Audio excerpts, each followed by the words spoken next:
MotorWeek is made possible by TireRack.com, State Farm, and WeatherTech.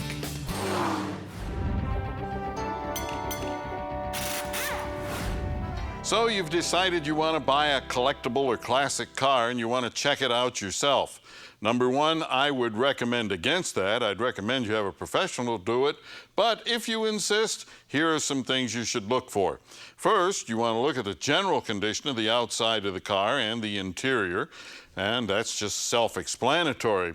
But you want to go under the hood of the car, and the things that you're looking for are to see what is original and what has been replaced.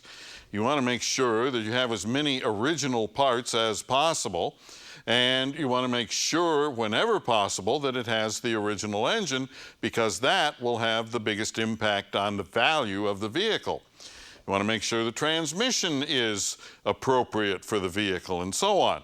All of these things have a big effect on the value of the car. But here's the thing that a lot of you miss, and that is that you don't put the car up in the air.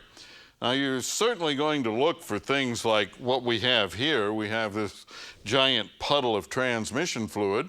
Well, you need to look at that to see, is it something major? Well, in this case, it happens to be primarily a bad transmission pan gasket, so it's about an hour's repair, not a big deal. You want to look at the frame and all of the components like that to see if there's any structural rust. Surface rust is not a problem, but structural rust, that can cost a fortune to fix.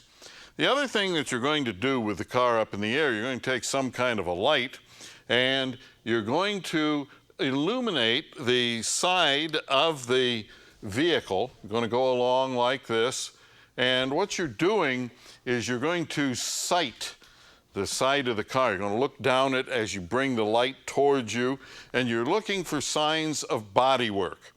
And the other reason that you want this up in the air is that body work and painting is done with the car on the ground, so the perspective is looking down at it. Now you change the perspective and you look up at it, and you can see most of the mistakes. You want to look at the rocker panels and so on. You can also usually tell down here if there's been body work, because the finish down there is not as good. Look at the bottoms of the doors. That'll tell you about body work on the doors, and always look for rust in all of these areas. Do it right, spend some time doing it, and maybe you'll wind up with a great car. And if you have a question or comment, drop me a line right here at MotorWeek.